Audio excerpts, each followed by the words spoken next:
અંકલેશ્વરમાં જીઆઈડીસી પોલીસે 1,83,000ના 12 ફોન માલિકને પરત કર્યા હતા।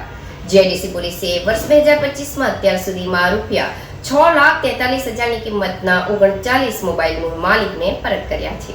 ભરૂચ જિલ્લા પોલીસ અધિક્ષક મયુર ચાવડા દ્વારા CAIR પોર્ટલનો ઉપયોગ કરી ગુમ થયેલ કે ચોરી થયેલ મોબાઈલ ફોન શોધી કાઢવા સૂચના આપવામાં આવી હતી, જેના આધારે અંકલેશ્વર જીઆઈડીસી પોલીસ દ્વારા તપાસ શરૂ કરતા કેન્દ્ર સરકારના CAIR પોર્ટલના માધ્યમથી ગુમ થઈ ગયેલ મોબાઈલ ફોન એક્ટિવ થયા હતા, જેને ટ્રેસ કરી મૂળ માલિકને પરત કરવામાં આવ્યા છે। પોલીસે ₹1,83,000ની કિંમતના 12 ફોન મૂળ માલિકને પરત કરવામાં સફળતા મેળવી છે। વર્ષ 2025માં અત્યાર સુધી ₹6,43,000ની કિંમતના 39 મોબાઈલ મૂળ માલિકને પરત કરાયા છે।